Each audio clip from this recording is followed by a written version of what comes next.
Igbo Catholic Community ji obi aṅụrị ekene ezinụlọ anyị niile na ndị ọbịa niile nọ n'ime ụlọ ụka anụnwa tata na ndị niile nọ ebe dị iche iche n'akụkụ ụwa niile anyị na ha ga-achụ aja maasị tata. Na aja nke maasị tata, Jude Ohuche na-enye Chineke ekele n'ụzọ pụrụ iche n'isi mama ya Beatrice Mary Ohuche, onye na-elote mgbe eji were mụọ ya, were na-ayọ ngọzi Chineke amara ya na odudu ya n'isi mama ya. Ndị prayer line na-ayọ maka ọgwụgwọ ndị otu ha niile arụ adịrọ, ndị ezinụlọ nke ha nwa n'ime ndị otu ha niile, ka Chineke wetara ha ọgwụgwọ. Ịma Obiora na ezinụlọ ya na-ayọ ngọzi Chineke nchekwaba ya na ọdịmma nke Colonel Meje, ezinụlọ Colonel Meje na ezinụlọ Obiora. Fidel na ihe nnosujo na ezinụlọ ya na-ayọ ka Chineke na-agọzikwa ezinụlọ nke ha nwa, na-enye ha ihe ha bụ n'obi ha na-ayọ, were na-ayọkwa maka mkpụrụ obi Dora Francisca Aṅụlọha na ezinụlọ ya na-ayọ maka mkpụrụ obi dị ihe Chuma Cosmas Aṅụlọha. Tony Odibo na ezinụlọ ya na-ayọ maka mkpụrụ obi nwanne ya nwoke Joseph Odibo.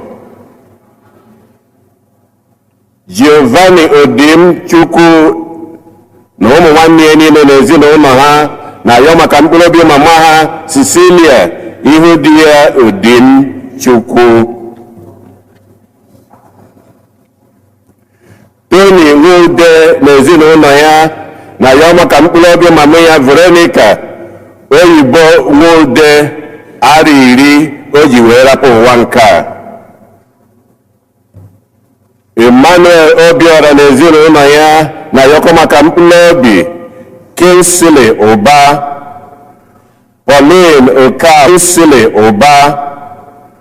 Pauline Okafọ, Cecilia Odimchukwu na Michael Ezeagwụla. Adaobi Ezeagwụla na ezinụlọ nke nyanwa na-ayọkọ maka mkpụrụ obi dị ya Michael Ezeagwụla. Ka mkpụrụ obi ndị a niile nwụrụ anwụ anyị kpọpụtalụ, ka mkpụrụ obi ndị niile kwenụ gara aga. Onye isi nchụaja na aja nke maasị anyị tata bụ ụkọchukwu Jude Oke Uche. Kịta ka anyị niile kwụrụ ọtọ were aṅụrị na okwukwe tiekọta ọnụ na ukwe.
ndị be unu bọla chie n'aha Nna na Nwa na Mmụọ Nsọ. Ka ngọzi nke Onyenwe anyị Yesu Kristi na ịhụnanya nke Chukwu Nna na ịdịkọ n'otu nke Mmụọ Nsọ na-enye dịrị unu niile.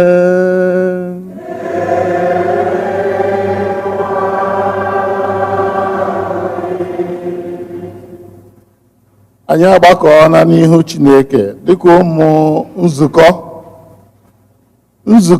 nne anyị dị asọ na-akpọkwazi anyị na-akụziri anyị ka anyị si ga-agbadosi ike, ka anyị ga-esi kwudosi ike dịka ndị kwere na Kristi. Ọlụ dịla anyị nụ tata. Nzukọ na-asị anyị ihe ọsọkwara anyị meme ka o si na wee dị. Anyị chetakwa ihe anyị kwuru ọgbakọ ọnụ tata, ọkachasị oge anyị nọ n'ime ya bụ Lent.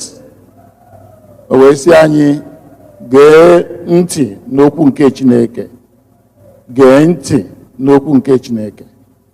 Anyị nwere ohere iji onwe anyị gbakwana mbọ doo onwe anyị ọdụ. Ana m ege ntị n'okwu Chineke, ana m ege ntị na ihe Chineke na-agwa anyị, ka anyị yọọ ya amara ya na misa anụnwa ka o nyere anyị aka inweta amara ga-enyere anyị aka na-egere ntị mgbe niile, na-emejupụtakwa ihe ọ kụziri anyị n'omume anyị, iji kwadozi onwe anyị nke ọma maka nnukwu eme nke Yukarịstị anụnwa. Ka anyị nyochaa na akọ na uche anyị Chineke mgbaalụ njọ. Ekwupụta m gwa Chineke ji ike niile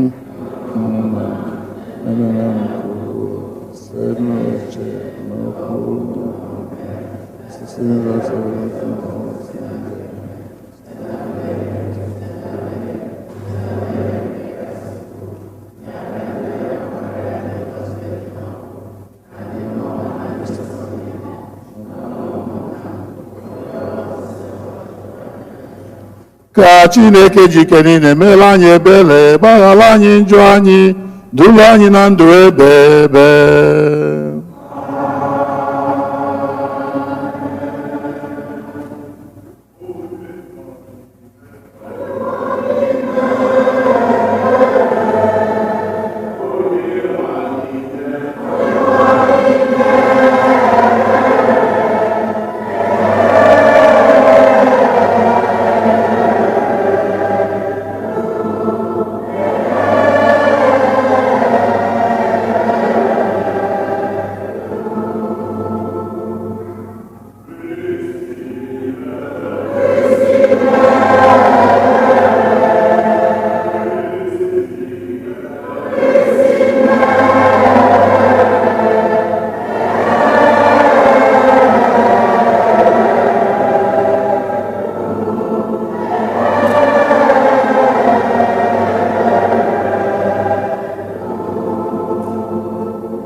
Arịrịọ.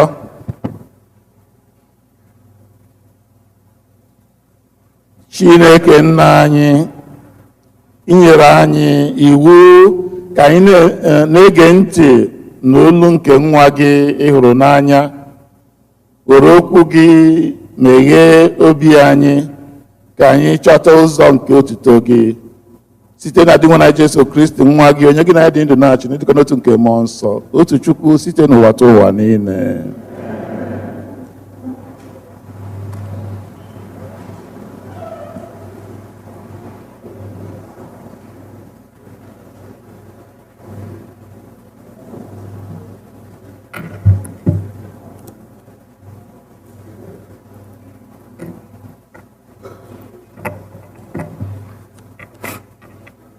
Ihe ọgụgụ ewetara n'akwụkwọ Jenesis.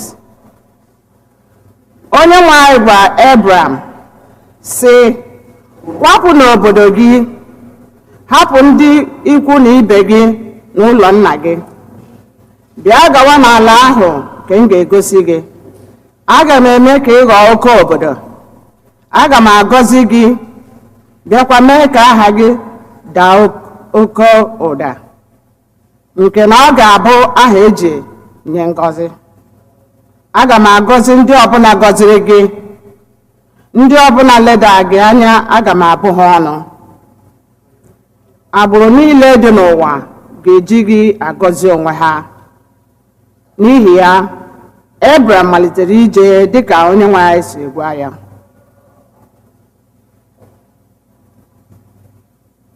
Okwu nke osebụla ụwa. Abụ ọma na azịza ya. Ife anyị ga-aza bụ, biko Onyenwe anyị, mee ka ịhụnanya gị dakwasị anyị ebe anyị tụkwasịrị nchekwube anyị niile na gị. Zaanụ ya. Biko Onyenwe anyị, mee ka ịhụnanya gị dakwasị anyị ebe anyị tụkwasịrị nchekwube anyị niile. Biko Onyenwe anyị, mee ka ịhụnanya gị dakwasị anyị ebe anyị tụkwasịrị nchekwube anyị niile na gị.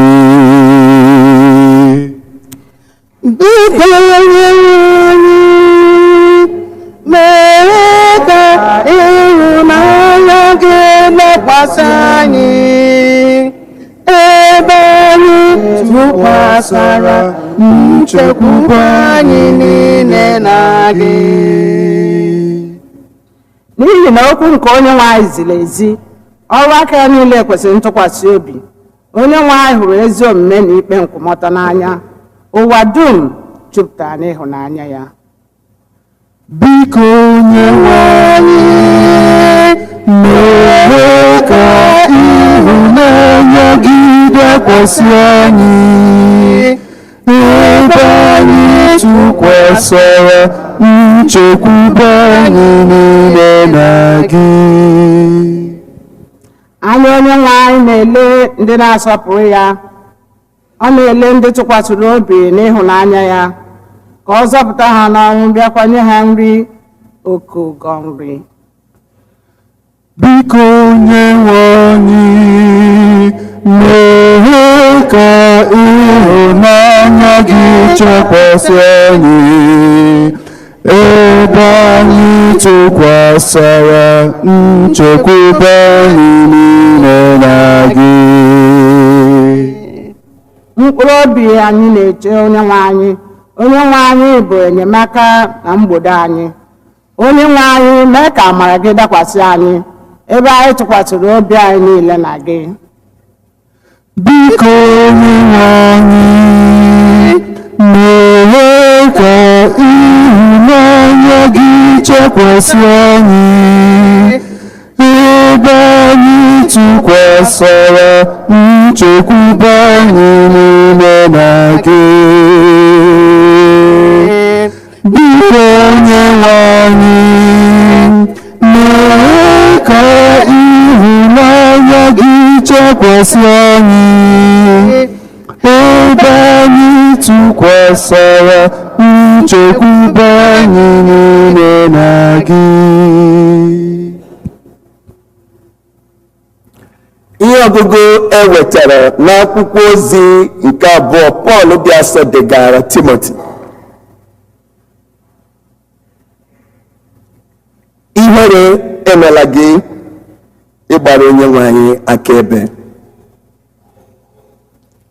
Ihere emela gị n'ihi na mụ onwe m bụ onye mkpọrọ n'ihi ya.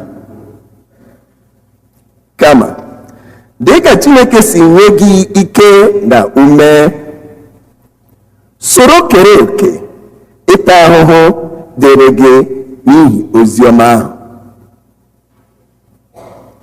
Chineke zọpụtara anyị wee kpọọ anyị ịbụrụ ya ndị nsọ, ọ bụghị n'ihi ọrụ ọma anyị, kama Ito dịrị Nna, dịrị otito dịrị Onyenwe anyị Chukwu Otito dịrị nna dịrị ya eze ụwa niile. Anụrụ olu nke nna ka o siri n'igwe ọcha tie mkpu sị, onye a bụ nwa m hụrụ n'anya, geenụ ya ntị. Otito dịrị ya eze ụwa niile. Otito dịrị nna dịrị, otito dịrị onye.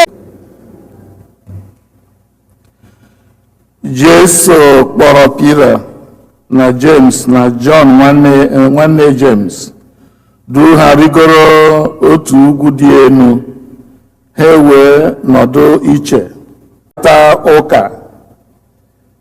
Pita wee sị Jesu, onye nwe anyị, ọ dị mma ka anyị nọrọ n'ebe a. Ọ bụrụ na ị chọrọ, aga m ewu ụlọ ikwuru 3 n'ebe a, otu dịrị gị, otu dịrị Moses, otu adịkwara Elijah. Pita ka kpu okwu n'ọnụ mgbe urukpuru na-enwu ọcha bịara kpugide ha. Olu wee si n'urukpuru ahụ daa sị, onye a bụ nwa m hụrụ n'anya, onye omume ya dị m ezi mma, nụrụnụ okwu ya. Mgbe ụmụazụ ya nụrụ olu a, oke egwu jidere ha, ha wee daa n'ala kpuchie ihu ha. Jesu wee bịakwute ha, bitu ha aka sị, bilienụ, unu atụla egwu.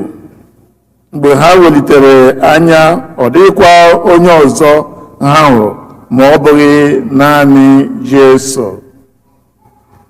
Mgbe ha si n'elu ugwu ahụ na-arịdata, Jesu dọrọ ha aka na ntị sị, unu agwakwala onye ọbụla ihe unu hụrụ ruo mgbe nwa nke mmadụ ga-esili n'ọnwụ bilie. Ozi ọma nke o sepụrụ ụwa.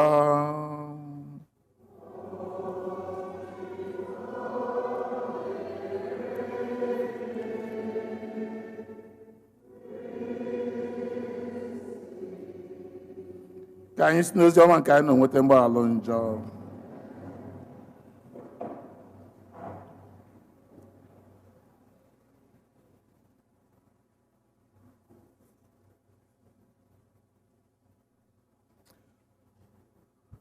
Tata bụ ụka nke abụọ n'ime Lent, dịka isi gwa anyị na mbido.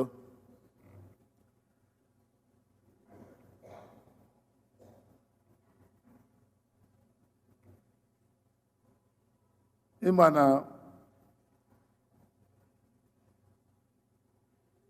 oru mgbe a na-eme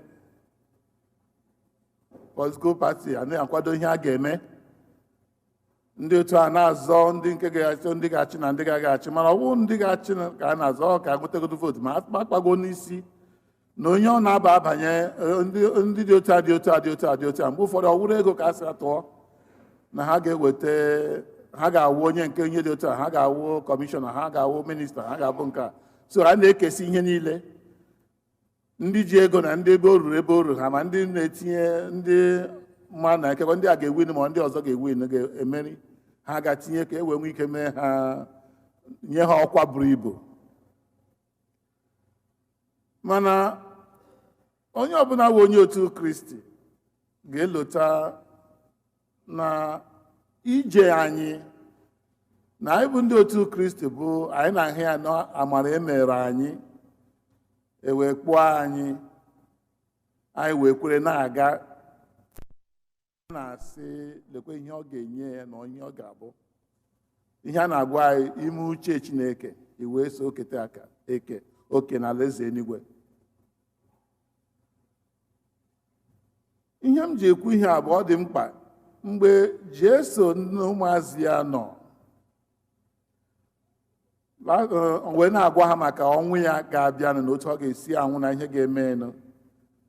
Ama m na ọ ga-ewute ha and ikekwe ụfọdụ n'ime ha pụọ ekwezighị eso ha maka na ndị na-abanye otu ma ndị na-abanye ihe dịka otu dị otu a ndị politiks ma ọ gị na-asị a na-agwa ha ọkwa a ga-enye ha, a ga-agwa ha ọnọdụ ha ga-anọ ma ọ na-emeri ma nke a ihe niile ga-emenụ. Ọ bụghị otu a ka ndị nke na-eso Jesu, ọ bụghị ihe a ka a na-agwa ha. Ihe a na-agwa ha bụ buru obe gị some m ụbọchị niile nke ndụ gị. Ị ga-echezọ nne gị, chezọ nna gị, chezọ nwunye gị, chezọ ụmụ gị, chezọ nke a, chezọ nke a. Ụfọdụ ji esi ihe nke a ga-emekwa ya eme.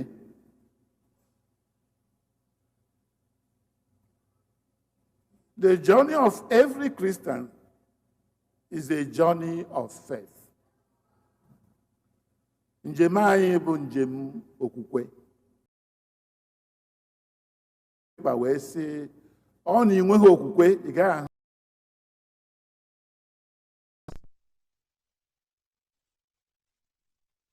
na nchekwube. Ị ga-ahụ ihe a gwara ihe okwukwe a ji wee dị mkpa rinne ewee malite wee sị Abraham akpọrọ ya sị ya hapụ obodo gị, hapụ ndị ị maara, hapụ ihe ị machara, ihe ịma otu esi eme ebe ịdịgo ịma ihe ọ na-anọ n'ebe ahụ.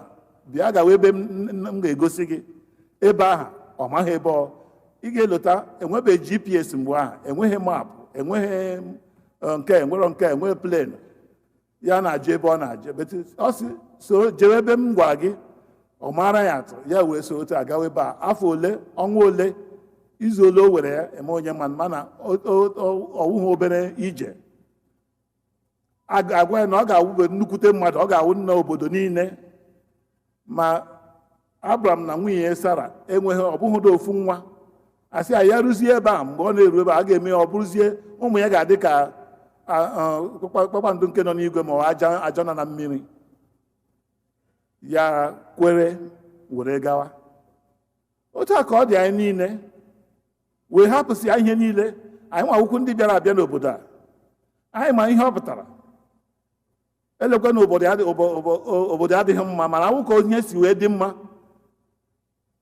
Anyị ma ihe ọ pụtara mmadụ ịhapụ be ya wee gawa ebe ọzọ. Anyị ma ihe ọ pụtara. Ihe ọsọkwara obodo ya jọọ njọ nga anyị nọ ebe ugbu a mgbe n'ime imirikite anyị kasị ụlọ ka alọta alọta. Anyị ma ihe ọ pụtara anyị gara ụlọ wee hụzie onye ga-ahapụ obodo wee pụwazie ebighị ebi maka na o kwere na nchekwube Chineke na nkwa Chineke kwere ya. Otu aka ka ọ dịzi anyị niile mere baptizim. Pọl dị asọ na-agwa anyị na ndị niile mere baptizim n'afọ nke Kristi ga-esokwazi eketa oke. Ihe mmadụ nwere ike anyị nwere ike iji onwe anyị bụ ji wee were transfiguration wee tinyere anyị mgbanwe nke Kristi tinyere anyị tata. Mana anyị ma na na-enwe transfiguration. Feast of Transfiguration is on the 6th of August every year. Ka ihe last week ka anyị mere ọnwụnwa nwara ya ọnụ oburu ekpere Ekwensu wee kpọrọ gazuo ebe na-emezie ihe niile ka o nwee ike ma ọ ga-ahapụ ga ihe ahụ o kwu wee bịa n'ụwa. Ihe ahụ mishọn ahụ wee mee ihe ọzọ. O wee were ndidi merie Ekwensu. Oru taa a na-agwa anyị otu o siri gaa n'elu ugwu nke na ha sị ka anyị nọdụzie n'ebe a emere ebe anyị na-aga.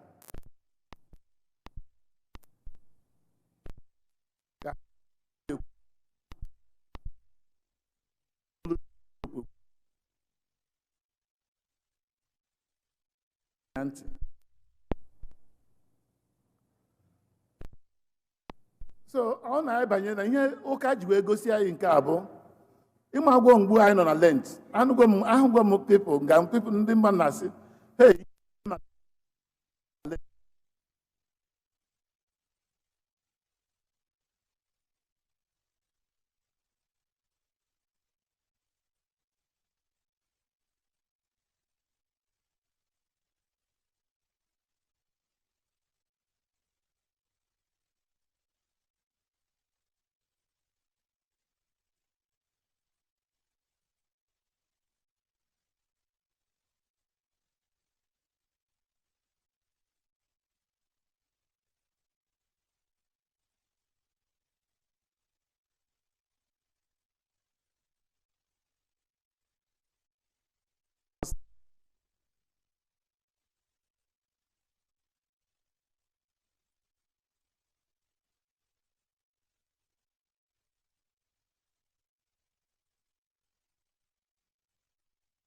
ebe a ka ha ghọtara onye Jesu bụ mgbe ha hụrụ ihe a ka ahụ ọwụ onye a ka nwoke a bụ.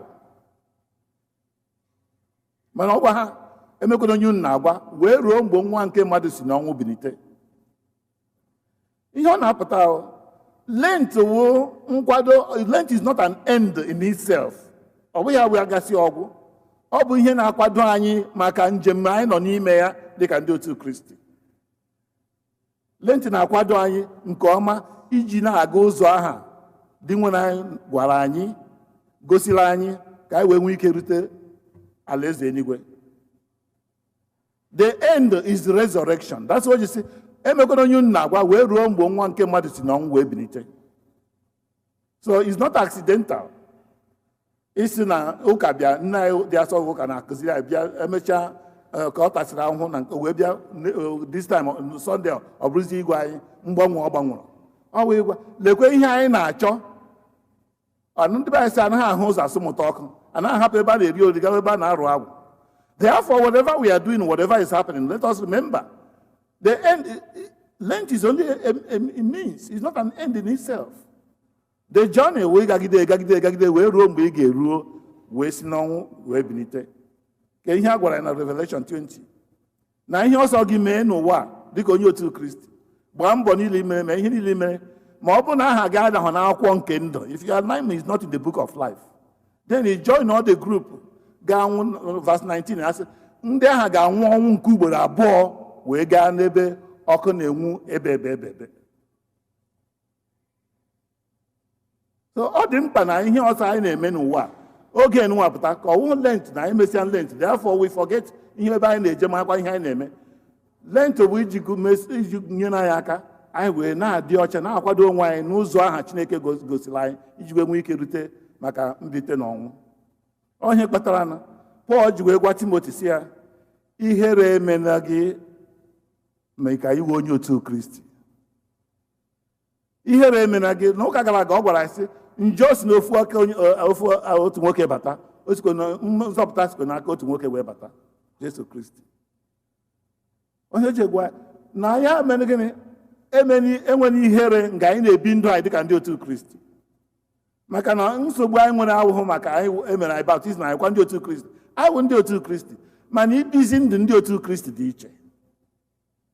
Ụfọdụ n'ime anyị ihere na-eme ha. Ihere na-eme ha o ji awụ o mezie ha nwere ike mee ihe ọ sọrọ gị. Ọ kachasị anyị nwawo ndị lay people. We feel that we can do whatever we like. Ihe ọ na ọ sọrọ anyị na-eme. Father bata ya sị, hey father ga supposed ime ihe dota, father supposed ime ihe dota. A ga-asị na father wụ mmadụ. Oh sister ga-eme ihe dota, ga-eme ihe dota. No. Ọsọ eluigwe ọwụsọ ndị mmadụ ka ọwụsụsụ n'owu ndị lay people, ma ndị father ma ndị sister. Enwebe onye n'ime I have never been to heaven. Agaghị m enigwe. Mana maka ihe a na-akpọ enigwe, yes. Ebe ka ọ na-ebido? O bidogokwa ebe a. Ọkụ mmụọ, yes. Ebe ka ọ na-ebido? Ebidogokwa ebe a. A na-agwa onye ochi ntị na agha esina na-azụ gbasara ibi ndị otu Kristi. Na ihe ụka ji wee gba mbọ ka ọ tụọrọ anyị aka na ọlụ anyị na-alụ jukwara eju, ihe anyị na-eme juru eju. Ma ọ na-ịgachiri ụkwụ elu si ọkwa ya na-eme Lent, a na-eme ka nwee Lent otu a Jesu si ekuziela anyị ka ị nwee ike kwado onwe gị wee ruo mgbe ị ga-eme mmemme resurrection. And ebe a mbite na ọnwụ ebe a ka ọ ka njọ. Easter na-abịa n'ọbụ ọwụ mbido ọwụ ntụpe ya ihe transfiguration ahụ obere ịghọta na Jesu esigbo n'ọnwụ bilite ewetụpeta anyị nwe obere anyị mara ihe Easter bụ mbilite n'ọnwụ nke Kristi. Mana ije anyị agwụbe ka as long as anyị ka dị ndụ ije anyị agwụbe. Ya ihe dị mkpa today, I think ụka chọrọ ịgwa anyị ri nne bụ ịkpọrọ aga bụ ihe ọ sọkwara anyị meme. Nke mbụ ụwa ịghọta na anyị bụ ndị otu Kristi. Ihere emezi na anyị n'ibi ndị otu Kristi maka na ibi ndụ anyị dịka ndị otu Kristi. Ebe ọ na ị na-anọ n'ụka atọ gara aga ọ gwara anyị gị bụrụ gị, mba gị bụrụ mba gị. Gị bụrụ mba bụrụ mba. Onye otu Kristi anyị na-abụ ebu obe anyị mgbe niile afọ anyị na-agamiga n'ụwa mana uru ọ dịrị na onye ọzọ na-abụghị onye otu Kristi bụ onye ọzọ na-abụghị onye otu Kristi na-eme ya na-aba na-atagbu onwe na-eme nke a na-eme nke a na-eme nke a, mana onye otu Kristi lee ya ya sị ewere m ibu nke m na-agbakwunye n'ibu nke Kristi dị nwenụ m. Ọ bụrụ na ike ị na-enye mmadụ onye gwara ya na James ị na-eme ime ka ga-asị na ị na-emere di nwenụ, ọwụ ekene ka ị na-ekene mmadụ kene ka gasị na-ekene di nwenụ, ọ bụrụ nke a ka ihe ọnụ ị na-emere onye ọna mee ka gasị na onye nwe anyị ka ị na-emere ya. Ma ọ na-ememe maka oge ihe a gwara ya 3 pillars of Christian spirituality bụ ekpere, ibu ọnụ na ime aka sara, inyere ndị mmadụ aka ndị ụwa na-atụ n'ọnụ. Nke ọ na ị na-eme mee ya ka gasị ọ dị nwere nke ị na-eme ebe ta abụghị ime eme gị na-asụ ude na-aba mba na-atakasị onye ọ na onye ojisi. This is my beloved son, listen to him. Nwa m nke m hụrụ n'anya, gee ya ntị. Mgbe iwe na-ewe gị, gee ntị mesị ma ihe dị nwere ọwụ ụdị ihe aka dị nwere ga na-eme ụdị iwe aka ọ ga na-ewe. Mgbe ị na-enye mmadụ ihe, gee ntị ma ọwụ ụdị otu isi eme enye onye ahụ ya ọwụta aka Chineke dị nwere nsogbu. Ihe ọ na ị na-eme, gee ntị, think twice, listen to the Lord. Gee ntị dị nwere ntị ma ihe ọwụta aka ọ ga-esi gị mee ya. Ọ bụrụ na ọwụta aka dị nwere nsisi ya mee, ichenji ya wụ mgbanwe. Ịgbanwụọ nke ngọ na ihe ọ na ị na-eme, ị na-echeta na gị na dị nwere nnọọ, ị na-ege ntị gere ntị. Mgbe a na-akpọ Samuel ọ sị Samuel asị mgbe ọ kpọrọ gị sị ya kwuo di nwenụ onye nwa odibo gị na-egere ntị. Every day we have to listen to the Lord. When you are angry, when you are not happy, when things turn away the way you don't like, you don't have to finish and say like the apostles, I think ike agwụ na-eme m ole m ga-eme. No, maka na ihe niile anyị fụrụ ga-emesịa gafesị ya. Ya na masị nwa ka anyị ọ dị nwenụ n'ụzọ pụrụ iche. As I said, nke mbụ bụ ịghọta na anyị bụ ndị otu Kristi n'ezie. Ihere emezi na anyị ebe anyị na-egosi nke anyị ji bụrụ onye otu Kristi. Ọ bụ na ọra ka a pụtara bụ na ebe a ụnụ ekpere ka ị ga-ekpe kpee ọkwa na isi onye ọ na-eto dị Jesu kwuo ya. Ọ bụ na igosi ihe ọ na ị ga-eme. Integrity bụ ma onye na-ele anya eme onye na-ele anya oge ọ na ịnọ nkwadobe ihe Jesu na-agwa ya ebe a taa. Ị na-emekwana ihe ọ na-gee ntị jụọ onwe gị ihe aka dị nwenụ na-ege ọ ihe aka ọ na-ekwu ọ na-agwa gị. Ọ na anyị na-eme otu ọ ga-adịrị anyị mma, anyị ga-esikwazi iketa oke na alaeze eluigwe ebebe site na Kristi dị nwa anyị nọ.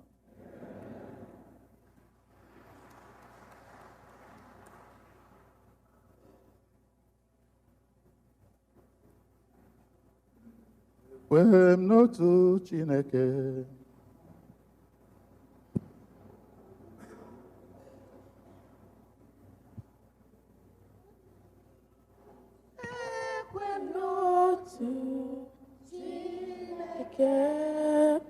na Chineke niile dere igwe n'ala.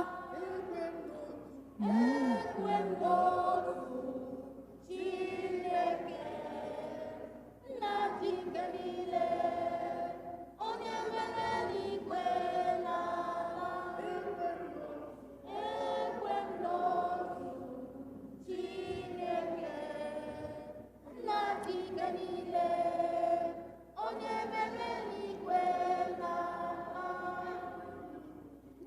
Ekwe m n'otu Chineke nna ji ike niile onye mere eluigwe n'ala na ihe niile ị pụrụ ịhụ anya na ndị apụghị ịhụ anya, ya na otu onye nwe anyị Jesu Kristi, so otu nwa Chineke mụrụ nna mụrụ tupu ụwa tụọ ụwa niile.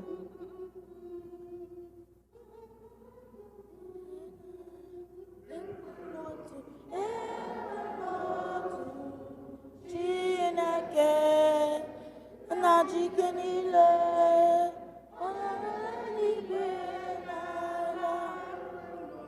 Ekwe n'otu Chineke na Chineke niile onye mere igwe n'ala. Chukwu si na Chukwu bụ mmadụ, ihe si n'ihe. Ezi Chukwu si n'ezi Chukwu, a mụrụ ya amụ, eme ya eme. Ya na nna bụ otu ihe ọdịdị ebighị ebi ha ji bụrụ Chukwu, onye si na ya mee ihe dum.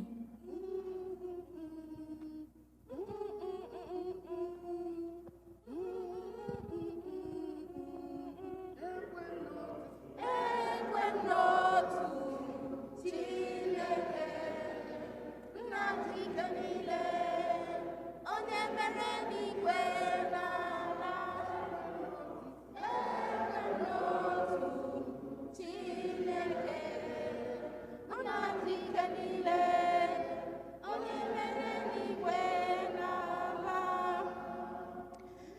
onye maka ihi na anyị bụ mmadụ na maka ihi nzọpụta anyị siri n'eluigwe gbadata, o were ahụ na Virgin Maria site na mmụọ nsọ. Ọ bụrụ mmadụ akpọgbuo ya n'obe n'ihe anyị n'oge ọchịchị Pontius Pilate.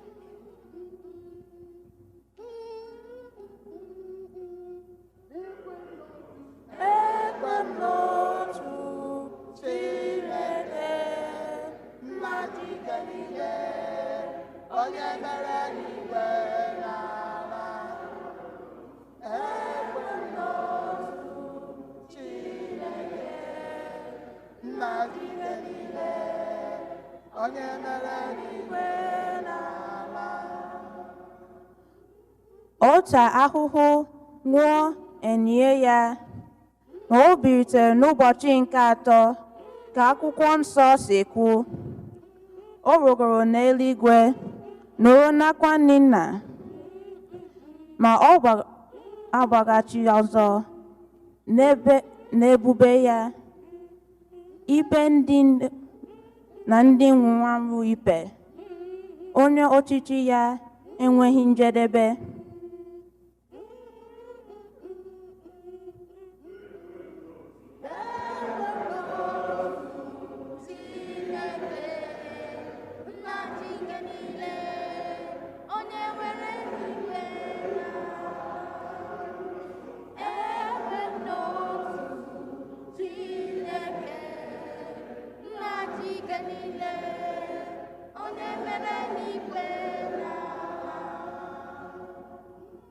Ekwere m na mmụọ nsọ dị nwanụ na onye nyenye ndụ, onye si na nna na-agbapụta, onye a na-esekpuru na-etokodo ya na nna na nwa, onye si na ndị amụma kwuo okwu.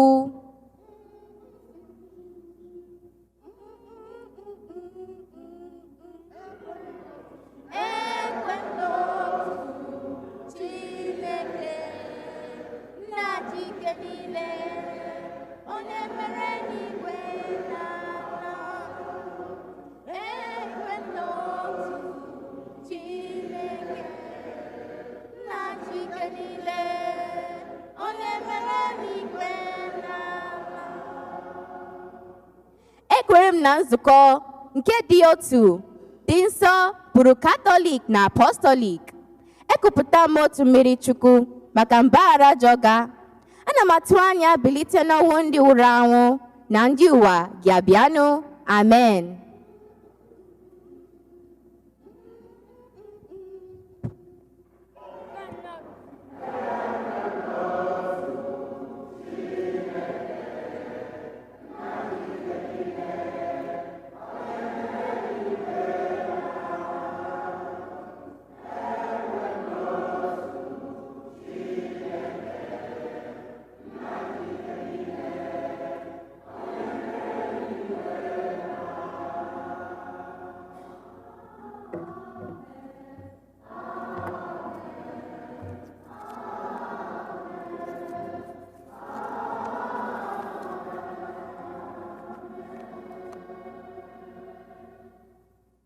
Ekpere nke ndị kwere ọnụ.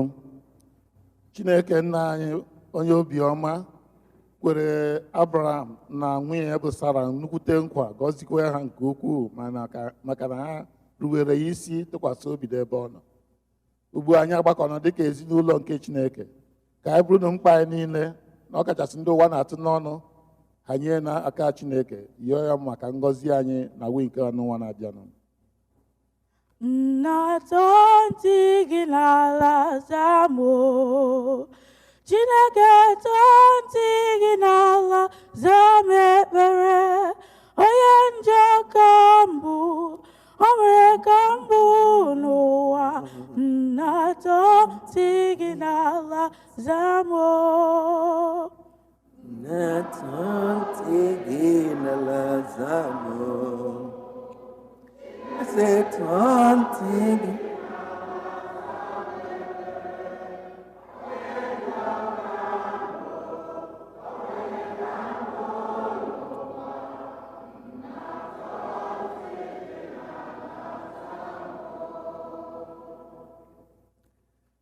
maka nzukọ nsọ bụ ụka na mmadụ niile ka ha sonyekọrịta ọnụ na ekpere wepụtara maka mmemme ụbọchị ekpere nke ụwa.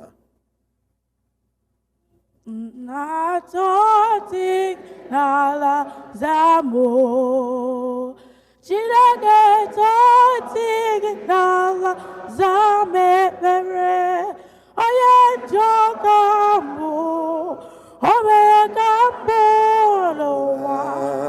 Na-atọtị gị n'ala zamụ. Maka ndị na-akpa udo na mba niile, ka Jesu eze udo nye ha amamihe zuru oke iji wee mee nke a.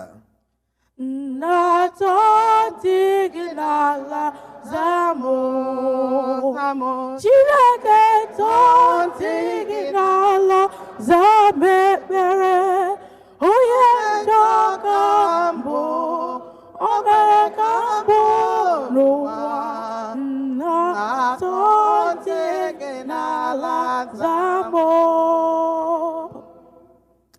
Maka ndị mkpọrọ na ndị njọ kere agbụ, ka Chineke were aka ya dị ike tọpụ ha, ka ndị niile na-achọ ezi omume wee chọta ya. Na-atọtị gị n'ala zamụ, Chineke tọtị gị n'ala zamụ ekpere, onye njọ ka mbụ, o mere ka mbụ n'ụwa. Na-atọtị gị n'ala zamụ. Maka ndị ihe ọṅụṅụ na ihe osise riri arụ, ka ndị ndụmọdụ ha na ndị ọrụ arụ ike chọta ụzọ kacha mma a ga-esi wee napụta ha n'ajọ ndụ a. Na-atọtị gị n'ala zamụ, Chineke tọtị gị n'ala zamụ ekpere, onye njọ ka mbụ, o mere ka mbụ n'ụwa. Na-atọtị gị n'ala zamụ.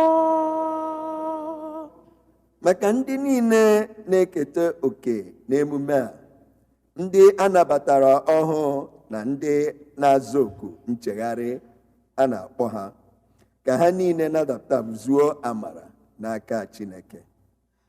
Na-atọtị gị n'ala zamụ, Chineke tọtị gị n'ala zamụ ekpere, onye njọ ka mbụ, o mere ka mbụ n'ụwa. Na-atọtị gị n'ala zamụ.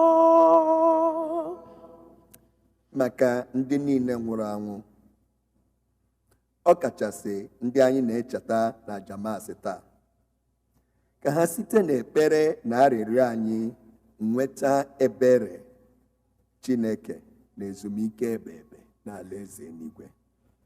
Na-atọtị gị n'ala zamụ, Chineke tọtị gị n'ala zamụ ekpere, onye njọ ka mbụ, o mere ka mbụ n'ụwa.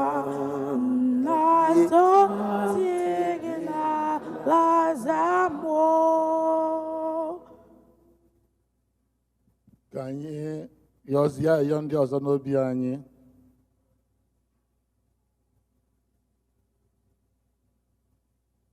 O Chukwu, ịbụ nna dị nsọ na-anụ ekpere ndị nke gị mgbe niile, anyị ekene gị maka ọganihu imela anyị, na-emekwalazi anyị n'ụbọchị niile nke ndụ anyị.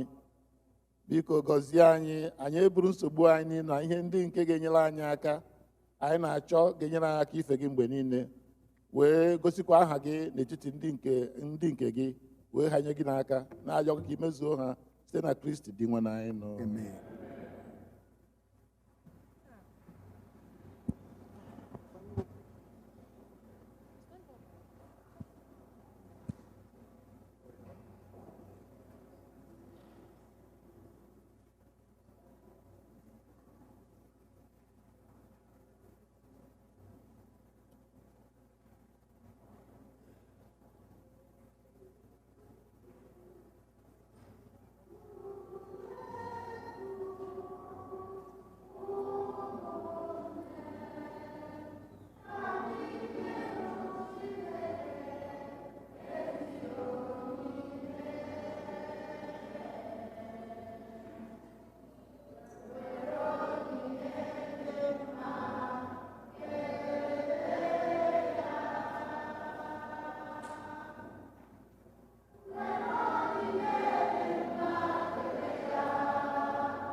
ga-enye ya ekele.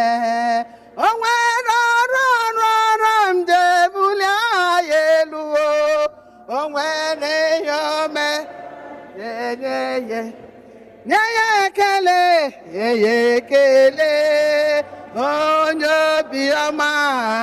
O nwere ihe o mere m ga-enye ya. Kenenụ ya, nye ya ekele, onye obiọma. O nwere ihe o mere m ga-enye ekele. There is something that makes me come into your presence, my Alpha. There is something that makes me come into your presence, my helper, my helper, my helper, my helper, my helper. There is something that makes me come into your presence.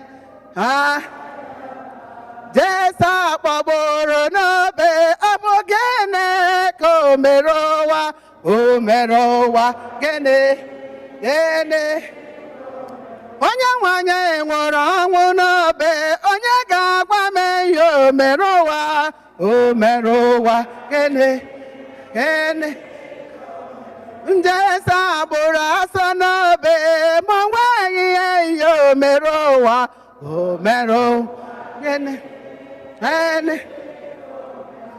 Daddy akpọgidere n'obe, gịnị ka o mere ụwa, gịnị. Ọnwụ ya n'obe, ọnwụ ọ ṅụrụ n'obe, ọnwụ ya n'obe, ọ bụ ya wetara m olileanya.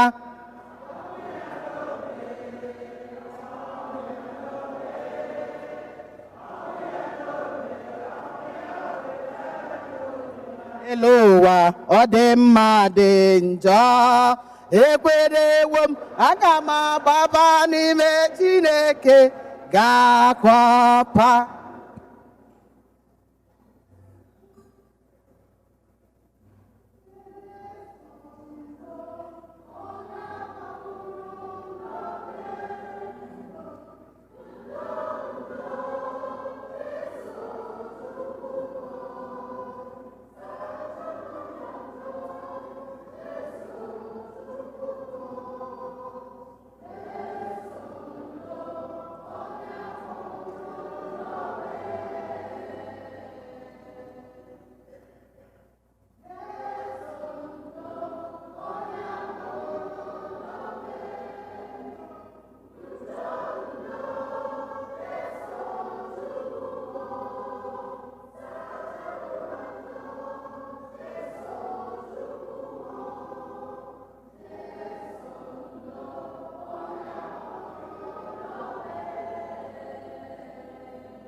yọba na ụmụnna m ka aja mụ na unu na-achọ bụ ihe ga-asọ Chukwu nna ji ike niile na-alụ nụ.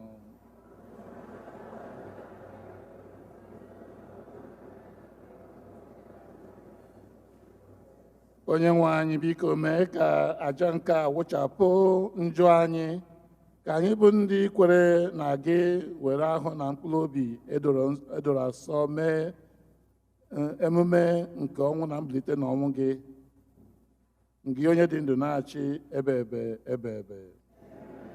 onye nwe anyị nọnyere unu, welite n'obi enu ka anyị nye ndị nwe anyị Chukwu anyị ekene. o kwesịrị ezi ebụrụkwa ihe ziri ezi na-azọ ndụ na anyị ga-enye gị ekene oge niile na ebe niile.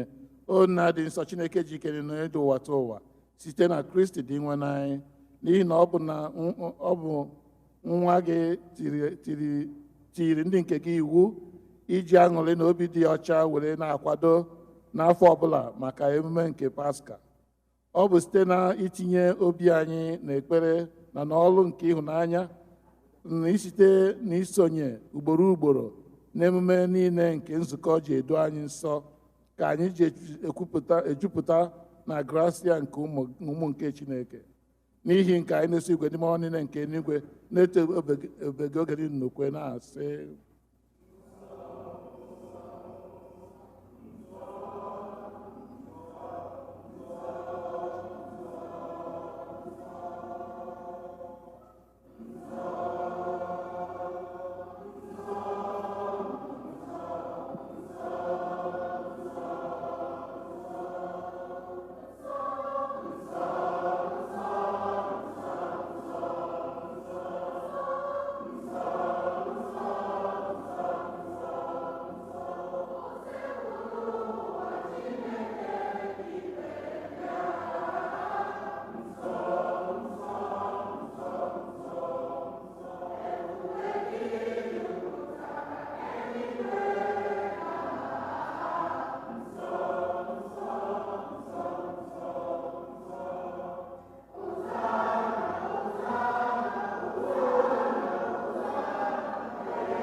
nna anyị dị nsọ ezie, sọ gị na-edu ihe dum nsọ.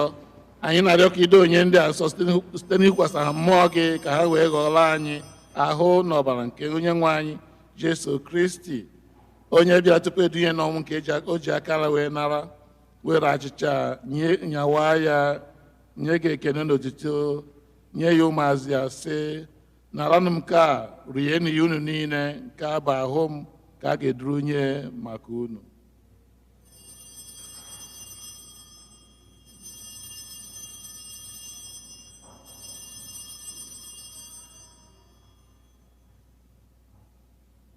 otu ọgwa ka o si mee mgbe ha richara nri anya so o buru iko mmanya, nyekwa gị ekene na otito, binye ya ụmụazị ya sị, naranụ m nke a, ṅụọnụ ya unu niile, nke a bụ iko nke ọbara m, nke ọgba ndụ ọhụrụ dị ebe a ga-agba ya n'ihi unu na n'ihi mmadụ niile ka e wee gbaalụ njọ, na-emenụ nke a na ncheta nke m.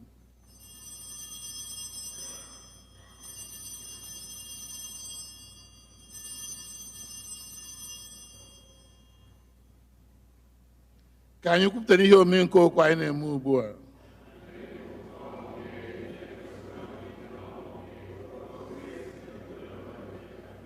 Nna, na ncheta nke ọnwụ na mbilite na ọnwụ nke nwa gị, anyị ebunye gị aja nke adị ndụ n'iko nke nzọpụta. Anyị na-ekele gị n'ihi na ị kwere ka anyị dị mma ikwu n'ihu gị na-efe gị. Anyị ji umeala arịọ ka anyị bụ ndị na-anata ahụ n'ọbara nke Kristi bụrụ otu site na njikọ nke mmụọ nsọ. Nna, cheta nzukọ gị gazigo ụwa niile, mee ka ịhụnanya gị jupụta ya. Gọzie pope anyị bụ Leo na bishọp anyị bụ Jose na ndị ofe ọta gị niile. Chetakwa ụmụnne anyị ndị ji okwe wee gaa n'ezumike nke ọnwụ, kpọbata ha na ndị ọzọ niile nwụrụ anwụ n'ihe nke ebube gị. Biko meela anyị niile ebere ka anyị soro Virgin Maria dị ngọzi nne nke Chukwu na ndị apọstọl na ndị nsọ gị niile ndị mere uche gị n'ụwa wee keta ndụ ebe ebe, ka anyị sorokwa ha na-eto gị na-edo gị ebube site na Jesu Kristi nwa gị. Ihe niile ekere eke na-eso ya bụ Kristi na-esikwa n'ime na n'aka ya na ịdịkọ n'otu nke mmụọ nsọ na-enye gị bụ Chukwu na ji ike niile nsọpụrụ na otito niile site n'ụwa tụ ụwa niile. Nna, ka ụmụnna, ka anyị were ekpere na onye nzọpụta anyị kụziri anyị wee kpọkuo Chukwu nna.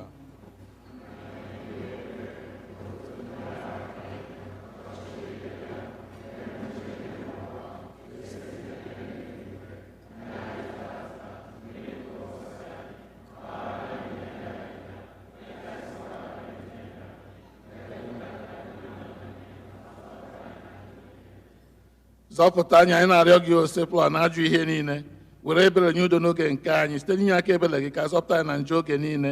Anyị wee gbara ha nsogbu niile, were nchekwa dị nsọ na-atụ anyị maka mbịaghachi nke onye zọpụta anyị Jesu Kristi.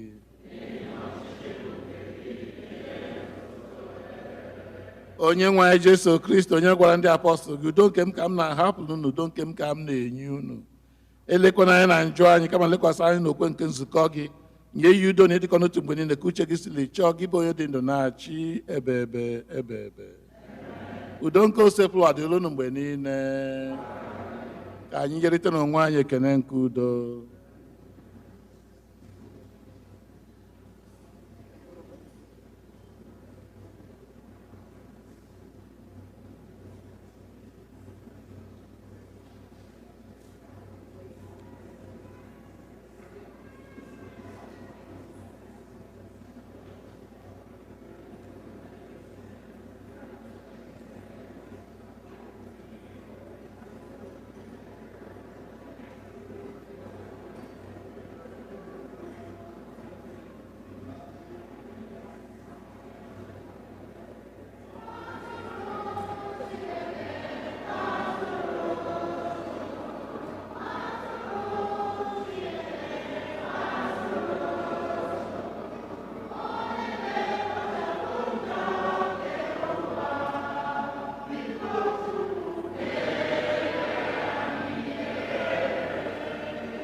lee nwa atụrụ nke Chukwu na onye na-ekpochapụ njọ nke ụwa. Ha nwere isi ọma bụ ndị akpọ n'olu nke nwa atụrụ Chineke.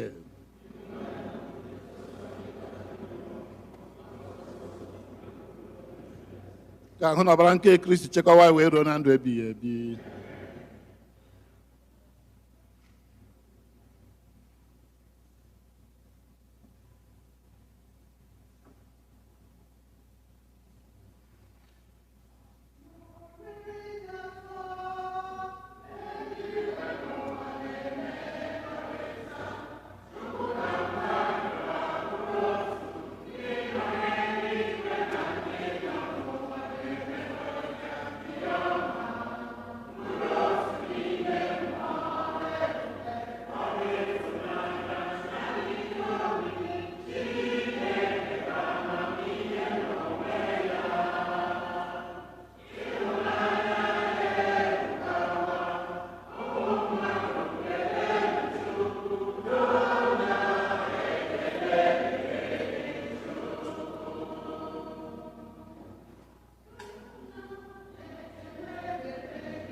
Ka anyị rịọ arịrịọ.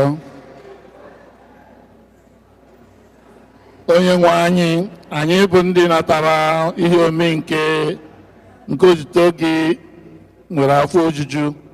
Anyị na-ekene gị n'ihi na ibidola n'ụwa wee enyebe anyị oke nke anyị ga-eketa n'ala eze eluigwe.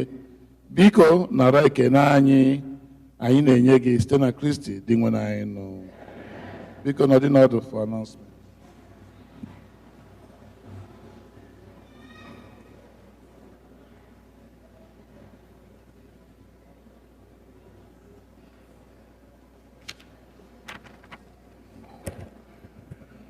Anyị nwere obere ọkụ one ma one ma tupu anyị na-aga n'iru anyị akụbugo aka ma ọfishial mma sị ka ndị ụka niile ka anyị kụpụrụ ụnụ Young and Youth Choir aka.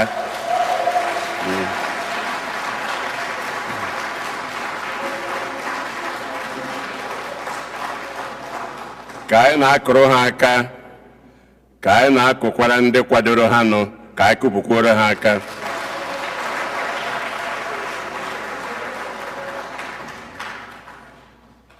Ọ bụrụ na anyị ga-eme ka o si atọ ha, ka o si atọkwu ụmụ nwa n'ebe a n'ụwa, mmasị ka anyị nọrọ gebe ha ntị, maka na nke ikpeazụ ha kwere ndị kwaya kwebe ebu ndị okenye, oge ụfọdụ ha atatọrịba ọnụ.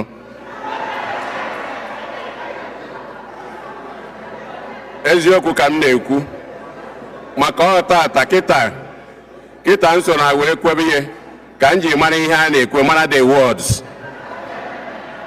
So anyị na-ekene ha ka ha na-akụzi anyị ka anyị na-amụta.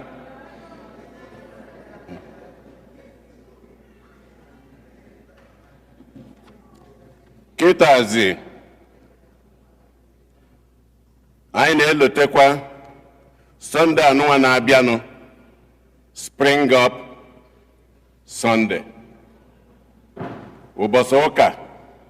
Ka kịta anyị mụọ ihe ọ bụla na time is after 1 now. This time next Sunday will be what? After 2. So ị ka nọlụ n'ụlọ ka na-eche na time erubeghị, ị bịaruo ebe ọ bụrụ na emego gịnị agbasago. So ọ bụrụ na ga ama elote, ị nweziri ike ị naruo now, spring up your clock, gịnị ya mebe for the week. Anyị na-elotekwara ndị nne na nna, biko nụ ka anyị ghara ịdanye na nsogbu. Nwata ọbụla na-eji use restroom ma even outside must be accompanied by an adult. Anyị na-afụ ụmụaka ha gbara gaba restroom, onwe ha okenye so ha, onwe ha fụzi ha ya achịchịga ha azụ. Nwata ọbụla kụna ije restroom, biko nne ya ma nne ya, onye ọbụla ya na ya were bịa soli eje restroom anwa. Ọ bụ iwu obodo anụnwa, ụnụ ka anyị na-ayọ, maka it takes only one day, one incident, and that will be it. Ofu ụbọchị bụ onye nwe ihe, ụbọchị niile bụ nke onye ori, ma only one day ọkụ ya aka eme ekpechekọm, o wee bụrụ ya. Onye nke anụnwa bụ ya nwunye, ọ na-achụ ya. Ka anyị lotekwe, anyị nọ n'oge Lent. Friday ọbụla 7 p.m. Stations of the Cross ebe a. Ndị young adult na-eme ya ọfụma. Ndị nke mekwere last Friday emeka. Anyị wee na-ayọkwa ndị young adults chọrọ imiene ka ọ n'ofu young adult ife dịba ka o schedule aga nwa. Ọ bụ ndị anyị na-ayọ ka ha mebie ma nwoke ma nwaanyị. All this period, 7 p.m. Ezinụlọ Adaobi Ezeagwụla na ya nwa na onwe ya si na ya ma ha ka ya esi wee kene ndị community, Igbo Catholic community, ka onye ọbụla n'ụzọ abụ n'ụzọ unu si wee lote ha oge anụnwa. Onye otu anyị bụ Mike Ezeagwụla bụ di ya rapụ na ya na-ekene Chineke, na-ekene ụnụ ka Chineke gọzie ụnụ n'ụzọ dị iche, wee na-ayọkwa ekpere ụnụ ka Chineke dukwa anya na ụmụ ya ka ha wee buru ozi dị ha na ruo ụlọ ma agbacha Ista were mee mmemme dị na ya. Ma ha na-ekene unu na nke emere eme wee na-ayọkwa ekpere anyị na nke ka dị n'iru. Kịta ana m akpọlite Maazị David Ifediba, Young Adult Ikusa President.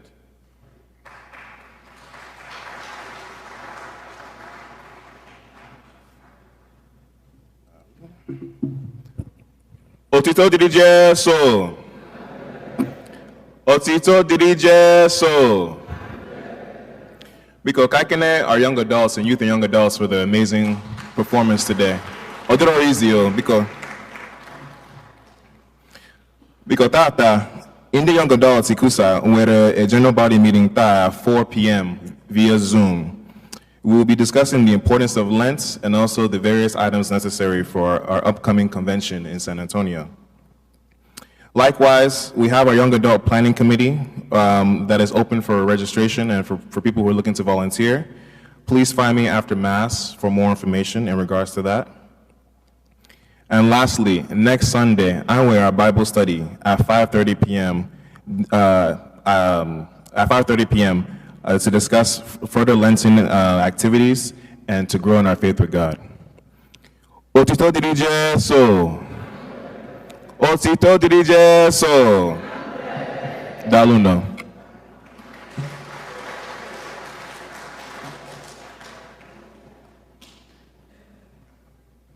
Anyị na-ekene anyị niile n'ụzọ dị iche iche, ụzọ abụna anyị si enye aka ebe a n'ụwa. Wee na-ekenekwa ụkọchukwu udu anyị na-aja nke Maasị tata, anyị maali ya amalụ, Fada Uche, anyị na-ekene. Daalụnụ.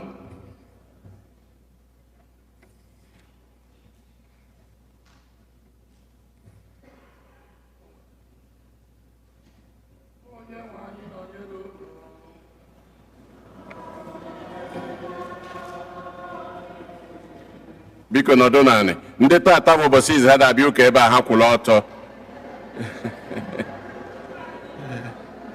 Ndị tata bụ ụbọchị izi ha na-abịa ụka ebe a ha kwụrụ ọtọ. Anyị nwelụ, biko ka anyị kụpụrụ nụ ya aka. Anyị na-ekene ihe. We welcome you, and anytime you are around, please come back and worship with us. We thank you very much.